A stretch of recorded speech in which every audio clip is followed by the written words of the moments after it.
Welcome, listeners, to the Grande Bouffe, the Big Feast, with myself, Cole Smithey, and this week's special guest co-host, Mr. Mike Lovullo. He is a New York City craft beer legend. If you know anything about Lovullo Palooza at the Blind Tiger, you haven't lived until you've experienced Lovullo Palooza. Welcome, Mike Lovullo. Too kind, friends. Too kind. Thank you very much, man. Yeah. It'll be like... I've been in the industry 12 years. Uh-huh. I love it. And I love having this event. The event that I have, Lovullo Palooza, you mentioned. Yeah. At the Blind Tiger. It'll be 8 years when it happens next, and that's about it. In April. Yeah. That's great. That's incredible. And it's going to land if we do it again. We'll have to see. Okay. Maybe 8 was enough. Maybe 8 will be enough. I see. But if you do it again, it'll land on my birthday, which will be 39 on April 17th, and it lands on a Wednesday. And the event is always a Wednesday, mid-April. So stars might align. We'll see. We'll see what's up. And Blind Tiger always pulls out all the stops. All sorts of incredible beers come out for Lovullo Palooza. Beers and people. And you've brought us two great things. You brought us a great movie, which I had not seen. Unreal, man. Until now. Unreal. You're the smartest movie critic. Smartest film critic in the world. But hey, or that's what you say. Well, it's a dirty job, man, and it takes work. You have to keep at it, and there's always going to be blind spots. And I'm a big fan of Jim Jarmusch. Love Jim Jarmusch. Okay. And so you saw Dead Man. You saw Dead Man. Yeah, of course. You saw Coffee and Cigarettes. Yeah, and I've been saving this one. I knew that it was going to be good because I love Forrest Whitaker. I think this might even be the best thing Forrest Whitaker's ever done. Yeah, he's so good. Probably. I was disappointed when I saw. I love Rogue One. That's my favorite of the relaunched Star Wars movies. Okay. Not applied to like the canon of like the Star Wars canon. You know? It's not in the realm of 7, 8, 9. It's its own thing, and it was my favorite of any of the new Star Wars movies. Uh-huh. My opinion. You could, Like I guess any dork will be like, just let's discount the prequels, all right? Yeah. All right. I mean, I'm 38 years old. So like when I was a kid growing up, like the Star Wars original trilogy was the mamma fucking jamma. Yeah. All right. And my mom. Of course. And that's the way it is. That's all you need to know about it. But I want to know. I want to know about the beer you brought, because you brought this incredible beer that is somehow appropriate for Ghost Dog: The Way of the Samurai. So what we're drinking right now, like as much as I love Jim Jarmusch movies, man, I love Maine. Maine as a state, I'm from Jersey, half an hour outside of New York. All right, like I hardly travel, but Maine as a state is like one of my favorite places to go. And went there originally years ago just to visit Allagash. Beer that I brought is from a brewery, a Maine beer company, one of my favorites. Beer that I brought today is from OXBOW Brewing Company. Love OXBOW. All right. Visited them a couple times when we've gone up to Portland. Beautiful. So OXBOW's brewery is up in Newcastle, Maine. All right. Okay. And they have their bottling and blending spot in Portland. Okay. Only place I've been up to. Like okay. I haven't been up to the brewery because I'm like, Portland, you got a cool tasting room here. Why do I have to go to the boondocks to drink your beer if you're blending and you've got there's awesome much artwork, great, exactly, and everything, great food, exactly, and everything else in Portland. Eventide, amazing, dude. I went the lobster rolls at Eventide. I dream about them. Dude, I went back to being full on, not even pescatarian, full on vegetarian in May. But when I was up there, I was vegetarian ages ago, and I'm like, you know what? If I want some sopa want some oysters, whatever, I'll do that. But May, I was just like, man, I just don't crave meat or fish anymore. So full on. But honestly, Cole, Eventide, is unreal. The oysters Oh, yeah. are half an hour fresh out of the ocean. Insane. Unreal. All right. Yeah. We're deviating from the point. Yes, we are. Man, we just need to talk about the beer and Ghost Dog. Well, yeah, but I want to talk about the beer so I can taste it because we got to have a little toast in a second. All right, so here we go. All right. OXBOW SASUGA. Okay. Right, is a 5.5% farmhouse. So OXBOW just makes pretty much farmhouse ales. They'll do a porter now and again. They'll do Lupullo, their Pilsner, in homage to Tipo Pils.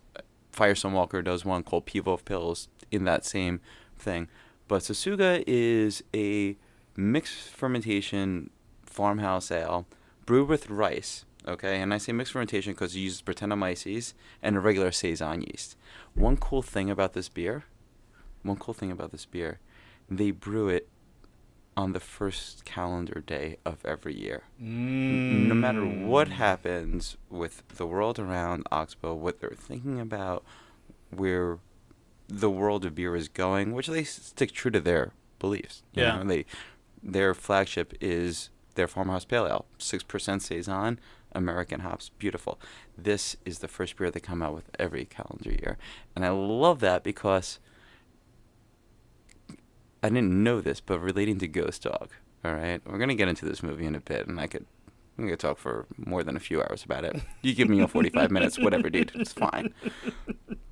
But in Ghost Dog, Louis, who is the Ghost Dog's retainer, as you will, he just collects all of the debts that he owes Ghost Dog and pays Ghost Dog first day of autumn.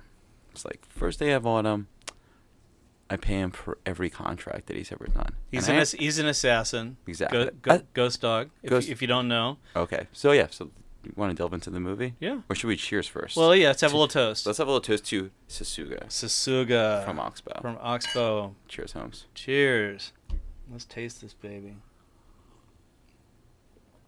What do you get? Whoa. That is bright.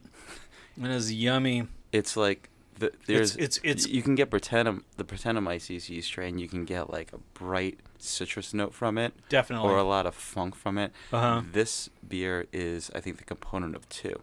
Mm-hmm. And we could talk about that a little bit more after we delve into what the movie Ghost Dog is and means to me. Let's do it. All right, let's get down. So the first time you saw Ghost Dog was last night, right? About 3 nights ago. Okay, what'd you think? Well, okay, so I knew a little bit about the movie. I knew that Jim Jarmusch had been inspired from this film Le Samurai, mm-hmm. which we've also covered on the podcast. Have you seen that, the Melville film? Have you seen that movie, Le Samurai? The Melvins movie? I believe Melville is the director. I was thinking the Melvins, the punk band, made a movie of Le Samurai. I thought the Melvins made a Jean-Pierre Melville, and Elan Delon was the character inhabited, if you will, by Forrest Whitaker in this film. So he's so Jarmusch is very inspired by that movie. It's a very minimalist film set in France, in Paris, and the character at the beginning, he has this big key ring. It's got every key on it, and he steals a car because he's got all the keys. And this kind of happens in this movie too, where Ghost Dog has a special key that he can just. Oh yeah, when he steals the car in the beginning of the movie. Right. Thank you so much for that. Yeah. I didn't know this about. Yeah. So now you. Jarmusch at all. Yeah. Very cool. So now you can check out Le Samurai, but this movie is very much its own entity. And what struck me most about the movie, I printed out I hope I pronounce it right. It's the Hagara. Correct. Is that how you say it? Hagakure. Sorry, Hagakure. You say Hagara? I said Hagara. Hagakure? Hagakure, I think. You know what's weird about Hagakure? Uh-huh. It is the book, The Way of the Samurai. No. It's actually less spicy. It's less spicy than regular curry because chickpeas are added to it. Oh, okay, all right. I'm just making this shit I know up. You're just Hagakure, just hummus and curry. Yeah, I hear you. Sorry, I know. weirdo. I know. Cool. So anyway, so there's this great book that is it's The Way of the Samurai, and it's all about the code of ethics, and it was written, I think, after the time of the samurai as a way of preserving the ethical codes of What a samurai is. Gotcha. And Jarmusch, I love the way that he uses the text. He'll show the text over a scene, and then it'll go black, and you'll just see the text while Ghost Dog is reading it, because he's always reading it. And you know what? I've tried to count how many times there are like scripts, like those scripts on, like, while watching the movie. You've printed them out here. I count. Oh, hold on. Hagakure, the Book of the Samurai. 13. You've written 13 here. Yeah, I tried to catch them all. I hope I caught them all. I think you did, because I only counted. I remember one time, like, I counted 11, but sometimes I'll just watch Ghost Dog just, like, late at night, and I'm just like, just leave it on and watch it. Exactly, Yeah. It's one of those movies. It is one of those movies, for sure. No. But one thing that it was originally published in the 1700s, and let me just get a little bit of the historical context. The Tokugawa shogunate suppressed the Shimabara rebellion in 1638 Japan, and there was no warfare for about 2 centuries, but private feuding and dueling between samurai was also suppressed, and the author of this book was born in 1659, and the end of officially sanctioned samurai fighting had already occurred. So anyway, it's a very interesting book. I'm very curious. I'd love to read it, and I love the way that Jarmusch incorporates these aspects from the book in the movie. Well, the book that I own, and I'm sorry I didn't bring it, is Rashomon, which in the movie, it's the beginning of the movie, Ghost Dog is doing a hit, all right? Yep. And what I love about this movie most of all, and, you know, I'm deviating from, you know, the history of the original text. Sure. But what I love about this movie is Ghost Dog is a hitman for Paulie, mob boss, all right? Mob boss, or just he's in a mob, all right? But it's great because it's like the most dysfunctional mob family, all right? The movie starts off with one guy hitting somebody else in the same family. It's not mob versus mob. It's not classy and like war, like Godfather, you know, or even to like a lesser extent, like Sopranos, you know. Yeah. And I love the fact about this movie. Like, I'm Italian, like, you know, you can laugh at your own fucking shit, you know. And like they all watch cartoons all the time. Exactly. I also love at the end of the movie that it's like the Itchy and Scratchy, you know, and it's not my God, what's the cat? Fritz. No, it's like Itchy and Scratchy from Simpsons, but in the beginning of the movie, it's oh man, I'm flaking on the name of the cat's name. Curtis? I don't know. Okay. Anyhow, I thought there's a scene with Fritz the cat where he makes a canoe out of his bag. Doesn't that Thank happen? you. That is Fritz the cat. That's my bad. Fritz. Okay. Yeah, Fritz. This is before my time. Yeah. I'm from 80. You're from 57? 1857. I'm a vampire. Very well preserved. We can get into another Jarmusch movie. 1963. Oh, you're holding up well, man. Thank you. I caught the last 4 months of the Kennedy administration. Damn. Yeah. Okay, that's good. Well, that's good. Yeah. I'm sorry. I'm not flattering Cole Smithey because he needs no flattery, but yeah, I'm looking at you, man. Oh, not bad. Not a bad job. Grazie. Anyhow, so in Ghost Dog, movie starts with Forrest Whitaker, Ghost Dog, doing a hit for Paulie, member of this mafioso family, and they want this one guy whacked. The one guy is Handsome Frank.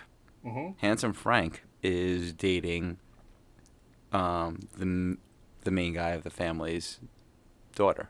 Right. And she throws Rashomon down the book. The book is just Rashomon is just about ancient Japanese culture and and pretty much samurais. The book is really deep, and it's just like it's pretty much like it's one story told from 6 different perspectives. Is it 6 exactly? Yeah. Absolutely beautiful. Great Kurosawa film. Yeah, exactly. Which I'm sure you've seen. Yeah. And which I saw after seeing Ghost Dog for the first time. Oh, interesting. Yeah. Okay. First time I ever saw Ghost Dog, I went to Rider University, which is between Trenton and Princeton in New Jersey. Uh-huh. And there was like regular cinema that showed like whatever popular movies. Princeton had a cool indie movie theater, as it would, right? Sure. And my friend Brant's like, he's like, dude, it's like Jarmusch has a new movie out called Ghost Dog, and I'm like, I don't know who this director is. He's like, you never saw Dead Man? And I'm like, no, man. I'm like, I don't know, like. Yeah.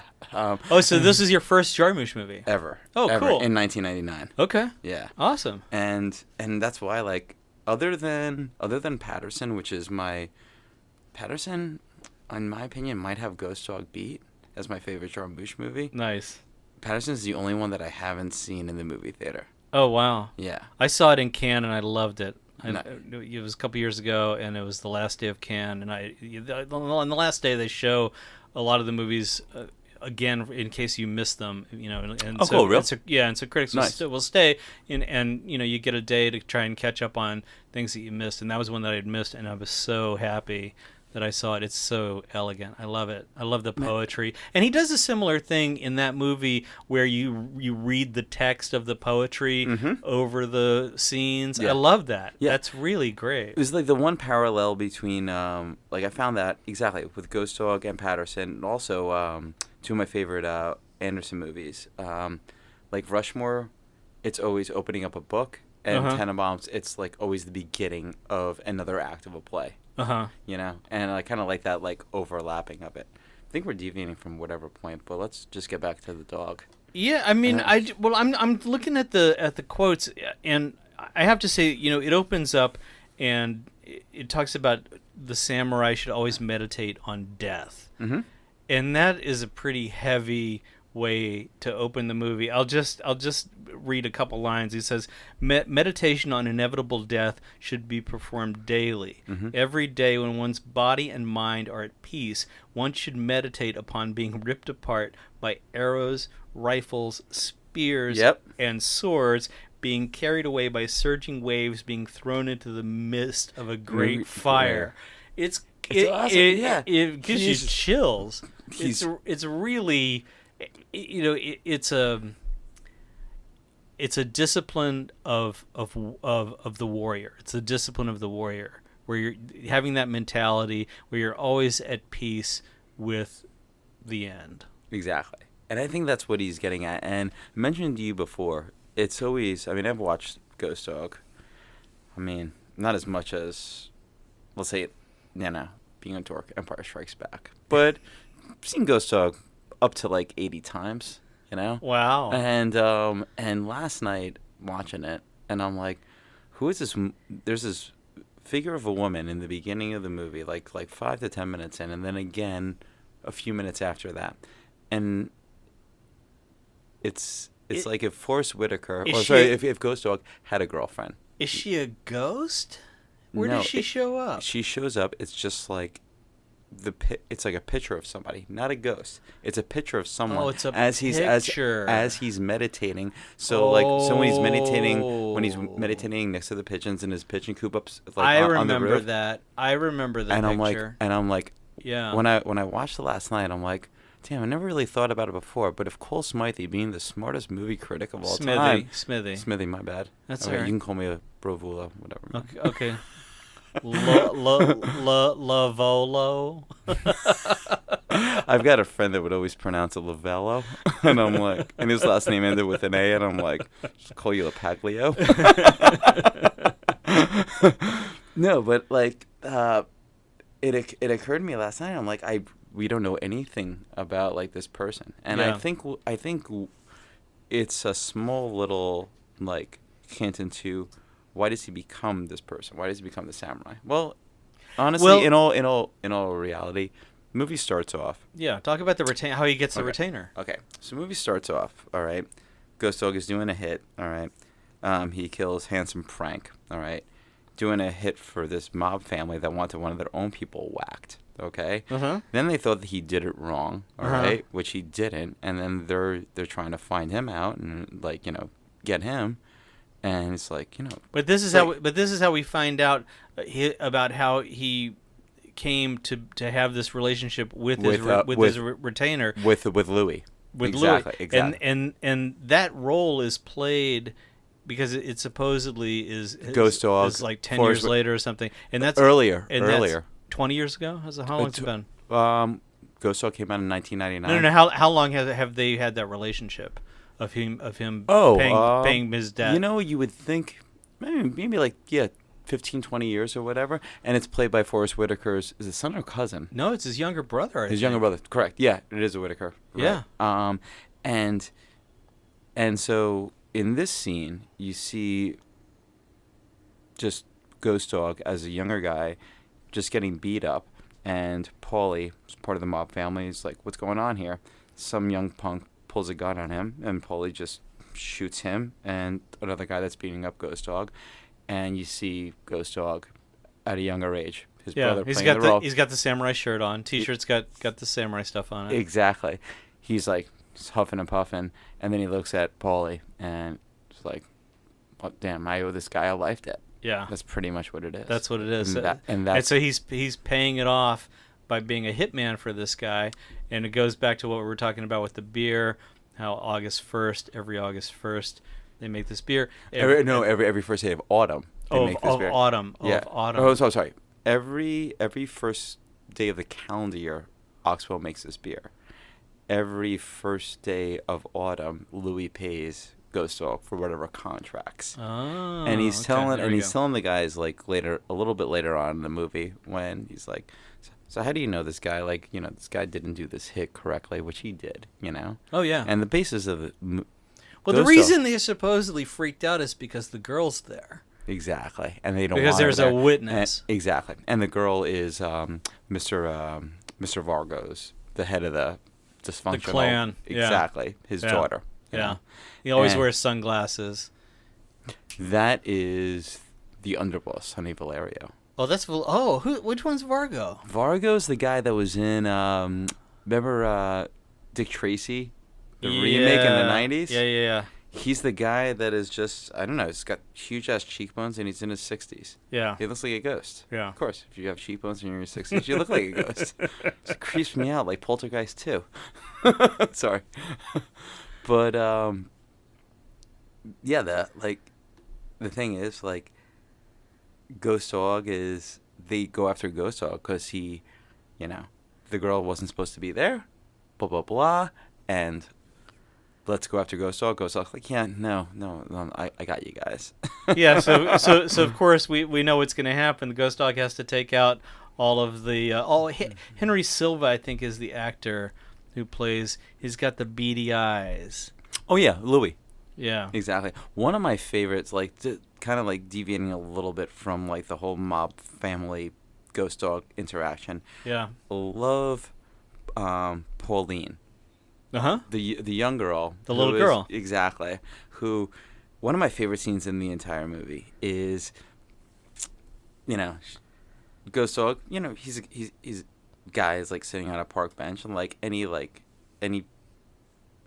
like that has a thought in their head, she's like, and like, I don't want to go over to this ice cream trunk with you. I hardly know you. What do you think? I'm a chump or whatever? Yeah, she's like a little 12-year-old. Exactly, and it's like, and the Ghost Dog's not trying to be a creep or whatever. No, and the mom, and the mom, you don't see her, but she yells. She yells to her mom. So the mom is probably 60 feet away. Exactly, always watching her. Yeah, exactly. And and what I like is the Isaac Dibancol, the guy who plays the ice cream guy, who only speaks in French. Yep. But there's no subtitles. Nope. And even though Ghost Dog doesn't really speak French, these like, guys are best friends. Exactly. I love that.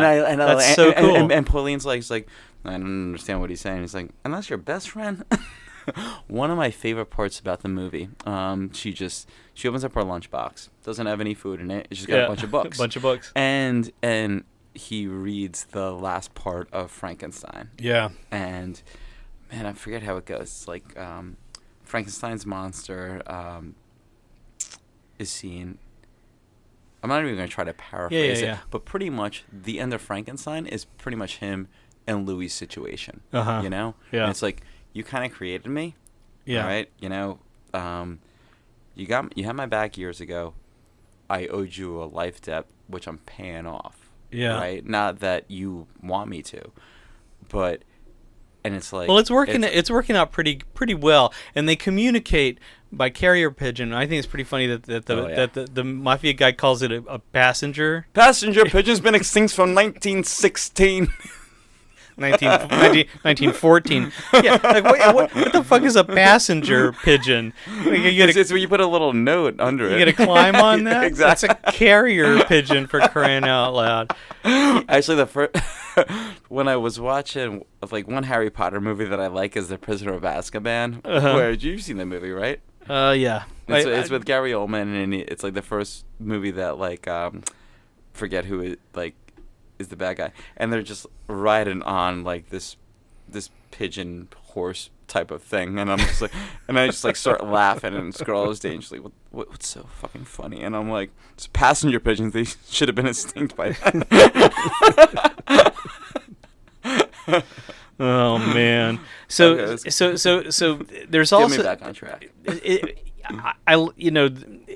There is killing to be had in the movie, Yep. and Jarmusch steals from a couple of other movies. There's the scene where Ghost Dog has the sight on the rifle, and he's got all these guys in his sight. You yeah. think he could probably knock off 3 of them with one bullet, and a bird lands right in front of the sight. Cole, on point. It's like, why does he not do that? He takes a reflection. He's like, this is nature. This is good. Let me just reflect. Yes, I'm out here to do a job, but let me enjoy nature as it is. One point that I love, after he's done with all those guys, right? Yeah. In the castle. We don't want to ruin it for your No. fan base. Yeah, no. Okay. But after he's done like killing everybody in the mansion, he's heading back, all right? And these 2 hunter guys are, Oh yeah, that's a crazy sequence. yeah, are just out in the middle of the woods. Not in the middle of the woods, sorry, on a road. On a road. Near the woods. And there's a black bear right there. And it's like 2 hunter guys that are white, and Ghost Dog's black guy. And he's driving a Lexus, and he's like wearing a nice suit. Exactly. That he stole. Yeah, exactly. Uh-huh. And he's like gets out of the car and he sees the bear, because he knows, like, what he says to the guys later on. He's like, well, bears back in the day were considered as equal to humans.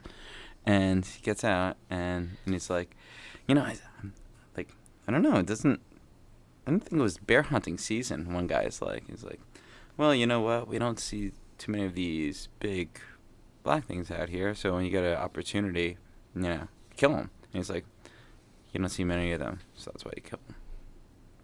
And then one guy's like, you should probably, doesn't seem you're like from here. You should probably get in your car, go back to your fancy house in fancy city. It's like, yeah, you're probably right.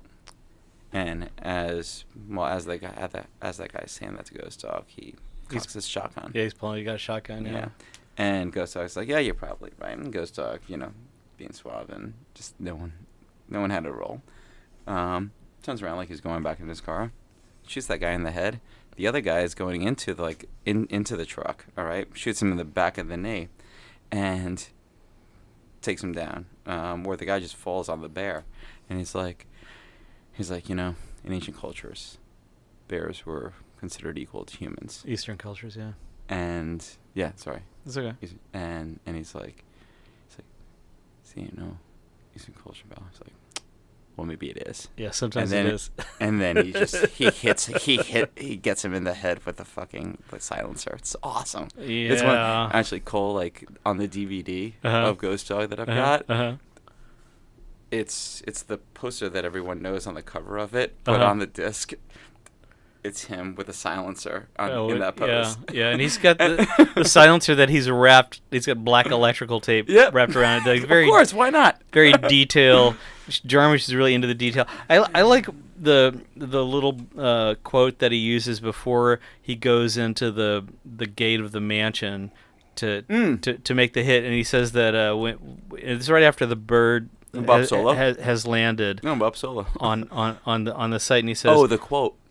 Yeah, he says when one has made a decision to kill a person, even if it will be very difficult to succeed by advancing straight ahead, it will not do to think about going at it in a long roundabout way. The way of the samurai is one of immediacy. It is best to dash in headlong. And I love he rolls into the mansion. He pretends like he's a realtor. Exactly. And he's like, I'm Bob Solo. Right. That's the guy keeps calling him Mr. Solo. Exactly. He's like, no, Mr. Solo, you stay in the car. You stay in the car. And he's like, all right, can I stretch my legs? He's like, no, you stay in the car. You stay in the car, and he's Mr. like, Solo. well, let me at least give you my business card. And he reaches over, unlocks the door, kicks it, and just annihilates everybody. Yeah, there. and that's it. And he takes care of, in that scene, everyone other than Sonny Valerio, the undermob boss, who is big into hip hop. Sonny Valerio is like, he's like when Louis telling him. Oh, he's into Flavor Flav. Yeah, exactly. It's like earlier in the movie when he's like, oh, what's this guy's name? Ghost Dog. He's like, the rappers, they always create names from each other, and he's like, Flavor Flav from Public Enemy. and he shoots Sonny up the drain pipe. Fucking amazing scene. Which, by the way, is a reference to a movie called Branded to Kill. It's a 1967 Yakuza film. Really? Yeah. So this is really is the third Yakuza movie that we've had on the podcast. The only one that I've got, the only reference that I got from Ghost Dog is Shogun Assassin, which is like probably the most popular. And it's like a friend of mine got me the DVD after we were watching Kill Bill 2. Because it ends with Bill and what's her name? What's her name? Exactly. Beatrix Kiddo's. Yeah. Beatrix, Kiddo and her daughter watching the movie. Shogun Assassin is the only deep dishing samurai movie I actually own. Cool. Thank you for the insight of just. Well, this is all just stuff that you can pull up. But I like Jarmusch's. He always has a very minimalist take on everything that he approaches. He has a very minimalist approach to stories, and it gives you a lot of time to think while you're watching the movie. So you're not just getting barraged with a bunch of violence. You have time to think about who these people are, the kind of people that they are, exactly, and the character traits that define them. Honestly, this movie is one of my favorites. It's got to be in my top 5. This and maybe even Patterson is in my top 5. Just because of the pace of the movie. Yeah. Like you said, it allows you to just understand everything that's going on. You don't have to watch it 1,000 times.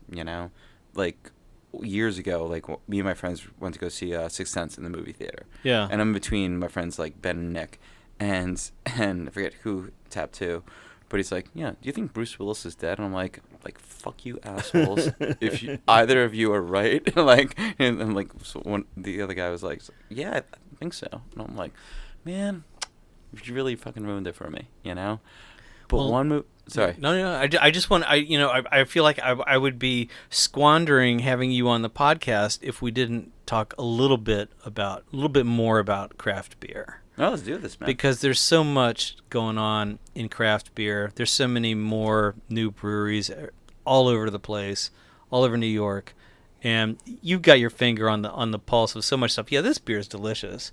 Can I give you some? You put me sure. a hell of a lot. Yeah. And you give it to me in a nice little Tiku. It's like other half Tiku. Mm-hmm. And you've got an old school, I don't know, Maximus Brewers. Cool thing. Yeah. So talking about craft beer, I've been. So what are you thinking about these days? Whiskey? About touche. No, man. Touche. No, you know what I mean. No, these are my favorite beers. I mean, I love the hazy, juicy pale ales and IPAs. See, I'm the opposite of that. I'm a West Coast guy. I know, dude. I like it. I like it bitter and you just want the resin. You want all of and that. a little malty. Yeah. Exactly. Uh-huh. Like, man, should I reference our like one of my favorite people and probably your favorite person? Oh, the big K. Yeah, no, let's not do that. But so there's this woman out there, and like Southern Tier 2X IPA. Uh-huh. She's like, this woman's like, yeah, that's totally a cold beer. And I'm like, yeah, seems like a cold beer. She's like, it's got resin, it's big, it's malty, it's hoppy, And honestly, dude, like, yeah, I'm not the cool term to use, or like the term to hate on the coolest people or whatever the bandwagon people are like, let's call them haze boys. Uh-huh. Oh, if it's hazy, you can't see through it, but it's not dark, and it's like blonde and hazy, Mm-hmm. It's blonde and opaque. Mm-hmm. That's what I want. Mm-hmm. It could be 5%, it could be 8.5%, whatever. Mm-hmm. One brewery that I love so much, well, actually two. Mm-hmm. Mm-hmm. But like Allagash, Mm-hmm. like, I'm not a huge wheat beer guy, but I'll drink Allagash White, or even their Saison, use a little bit of rye malt. And then Maine Beer Company, like... Allagash, another Maine beer company, right? I don't know why. I'm not from there. I just love every brewery that just makes stuff up there. Not every brewery, but like most of them. It's just like... Bissell Brothers. Bissell is pretty good. They're haze boys, It's cool. But like Maine Beer Company, like Peeper, Mo, it's like... One of my Desert Island beers is like Mo. It's like their pale ale. It's like 6%. It's not hazy, but you get tropical, and it's just it's so clean. And whose beer is it? Maine Beer Company does a beer called Mo. M-O. M-O. Okay. Yeah. All right. And then, man, like. All right. Let's talk Desert Island beers since you brought it up. Oh, let's do it, man. All right. I'll go first. Please do. All right. One beer, I wish I sold it. No, not many people. Not many, like, the Haze Boys know about it. But Taras Bulba by De La Seine. All right? You're on a desert, so Desert Island beer, Cole. All right? What do you got? You're on a desert island, what are you going to drink all day long? Yeah, you're not going to drink your favorite Imperial Stout that's 13%. You just want something that is drinkable, flavorful, everything. I'd go Union Jack. What? Union Jack? Man, that's 7.5%, dude. Well, I'm thinking beers that are like... How much is it? 7.5%. Is it 7.5? Man, that's it's big. That's my alley, though. Really? Yeah. Okay. All right. Cool. I mean, you're married to a woman that's like. I'm gonna sip it. I'm gonna make it last. Okay. All right. No. When I think Desert Island beers, I just think about like what can I drink all day long, and it's funny like. Well, Sierra Nevada Pale Ale. If you were gonna say that, I know it's people look down their nose at Sierra Nevada. Bullshit, but dude. Like I did years ago because I'm like, no, everyone knows that beer. Yeah. But then it's like, well, no, everyone knows that beer for a reason. It's not because of advertising. It's just because it's such a great beer. Union Jack, same thing. But I'm just not putting it in the Desert Island beer thing. I got you. So for my Desert Island beers, it's brewery De La Seine's in Belgium. They make a beer called Taras Bulba. All right. Okay. It's like 4.5. It's like 4.5%. Belgium hoppy pale ale. All right. But it's just got so much flavor and it's 4.5%. Yeah. And the other two beers, man, it's probably changed. A few years ago, like one of my friends and I like let's write a list. Taras Bulba we wrote a list of 3. Taras Bulba was the only beer that was on both of our lists. Okay. She said 2 others. Other 2 on my list were Tiny Beautiful Something by Maine Beer Company and Mo. Both pale ales. Mo's 6%. Tiny Beautiful Something's 5.5%. I gotta think about it now, man. Man, always Tiny Beautiful Something from Maine Beer Company. It's 5.5%. It uses this hop called El Dorado, and I don't know. Every palate's different, but I just get berry out of it. It's not like blackberry. It's not raspberry. I just get like a berry thing from it. And man, the other one, I'm just thinking about like my favorite freaking just whatever lager, High Life, dude. I drink High Life Like, because I go to Oh dive my bars when I'm not selling beer. God. I just drink High Life like so much as the chaser to like. The truth comes out. Love it, dude. It's so great. Everyone tries to make High Life. They can't do it. Like Founders Extra Gold is fine. You know, I think Smitty Nose tried to make one. Just High Life is the fucking shit. Honestly, Cole, I'm thinking about it more because like when I go to my local, it's like High Life is cheap. You know, well, Schaefer is cheaper. What's the ABV on a High Life? Do you know? 3.8 to 4. You want to look it up? No, I got Untapped on my phone. Do you? Yeah. All right. Let's look it up, dude. Okay, let's look it up. Right. Ding ding ding ding ding ding ding ding ding ding ding ding. Because honestly, when I think about High Life, I'm also thinking about Evan Green on the rocks next to that High Life. First beer that I ever had, I was probably 9 years old. My mom gave me a sip of her Heineken. We were at a deli. Oh, my mom used to drink Heineken as well. Cool. Splitting a Reuben, and I have to say, I have a very big place in my heart for Heineken. I have one bar here. You got something? You got Untapped? Oh yeah. All right, hold on. Let me see. The reception here is a little gnarly. We're doing a little search, a little Googling for the High Life app. I'm gonna guess it's like 3.8, 4. 4.6. Damn, that's a little bit higher. Well, higher than I thought. You can you look up Narragansett by any chance? That's a nice one. Union Beer actually sells that. I don't sell it. Narragansett? Yeah.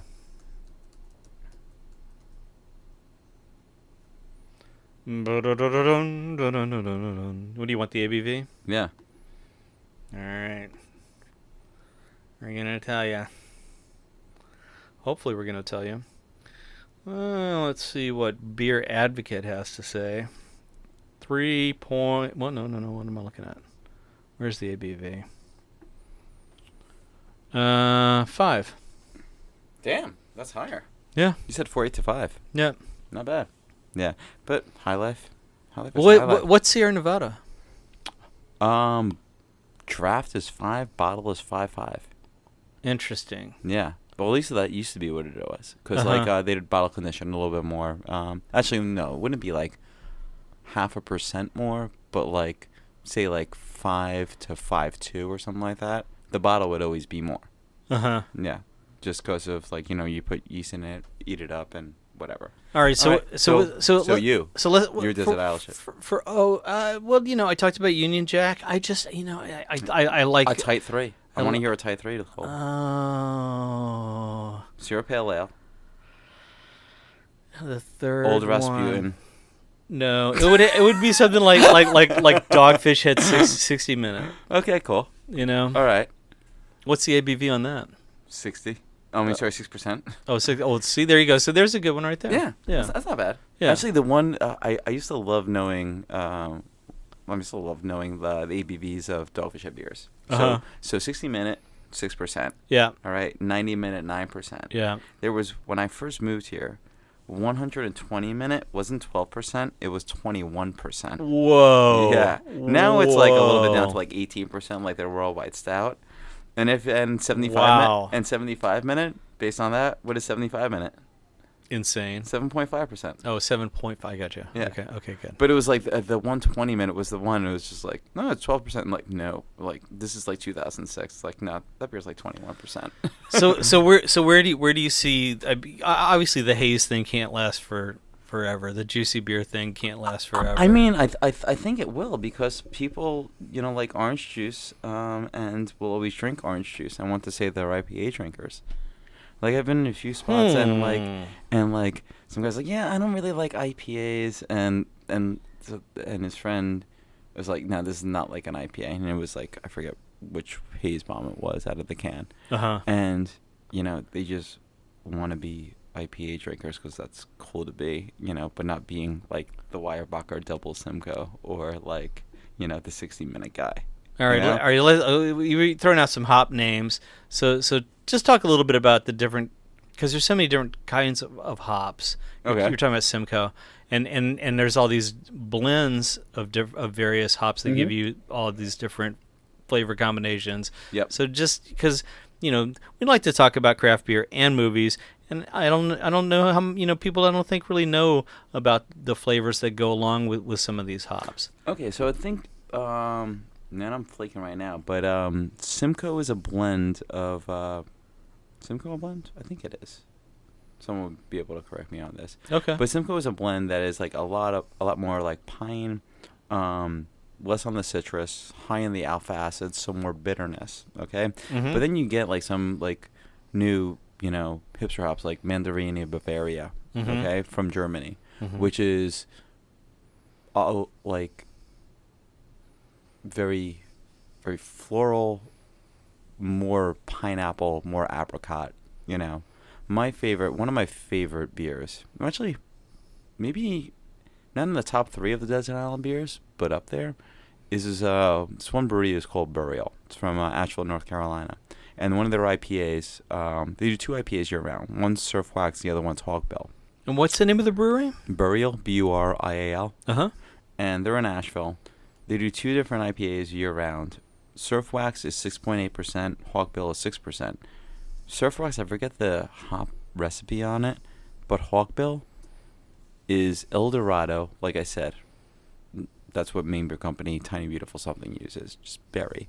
Then it uses Galaxy from New Zealand, and he uses Mosaic. And like Mosaic is everyone's like, that's the cheating hop, because it's just like, it's so like pineapple juicy, just amazing. The local brewery Sloop does Juice Bomb, all right? Mm-hmm. And then they'll do single hop varietals of that, like it'll be Galaxy Bomb, and then like Mosaic Bomb is my favorite. It's just like, man, this hop is just awesome if you just want that type of That's the that's the juicy hop. Exactly. Okay. Yeah. All right. What's the bitter hop? Man, Cascade, Centennial, the old school C's. Actually, Simcoe has got some bitterness to it, but I always get like it's so weird to say, a cat piss thing going down. Mm-hmm. It's like, did you ever I had a roommate that had it, like he had a cat, and it was like that aroma of like, man, I don't want to be drinking cat piss, but it's like that. It's like that aroma is in this fucking beer, and every time I drink Simcoe, a beer with Simcoe hops, I kind of get that. Huh? What's in what celebration?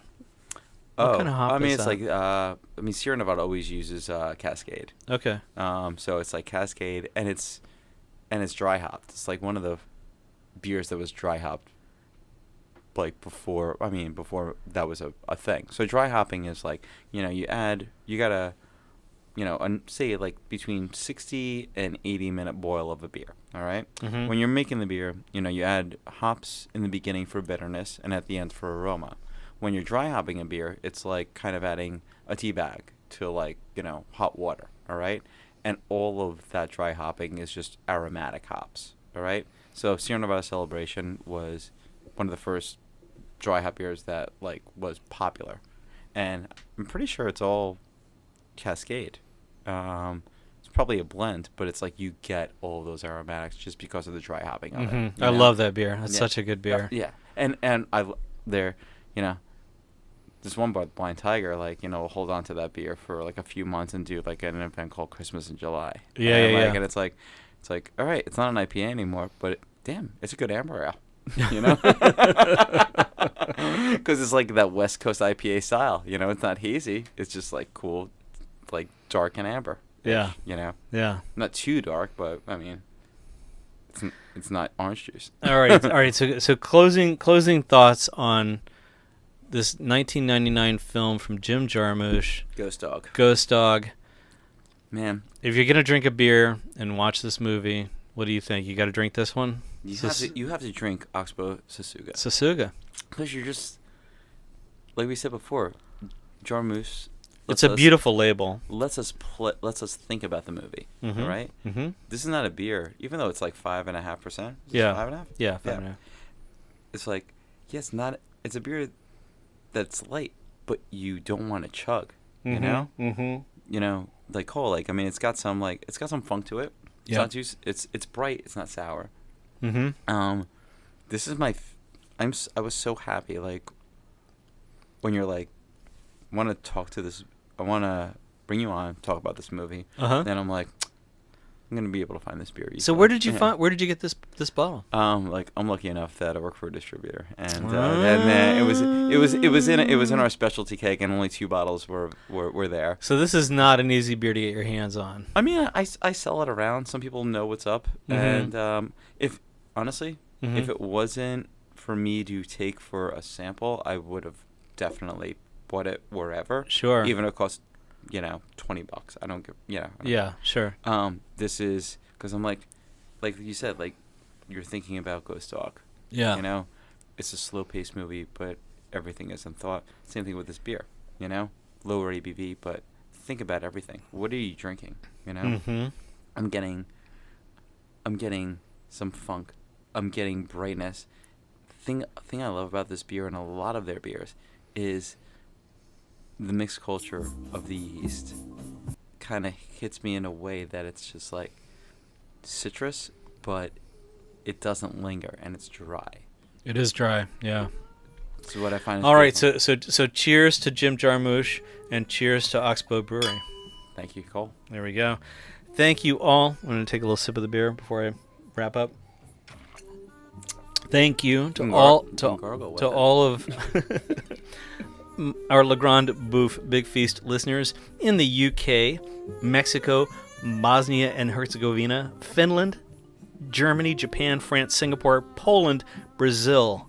Thank you all so much for listening. I encourage you to go to colesmithy.com, pledge your support through Patreon so that we can keep the Le Grande Bouffe Big Feast podcast coming to you. And please remember to turn your cell phones off when you're walking, driving, riding a bicycle, or watching a movie.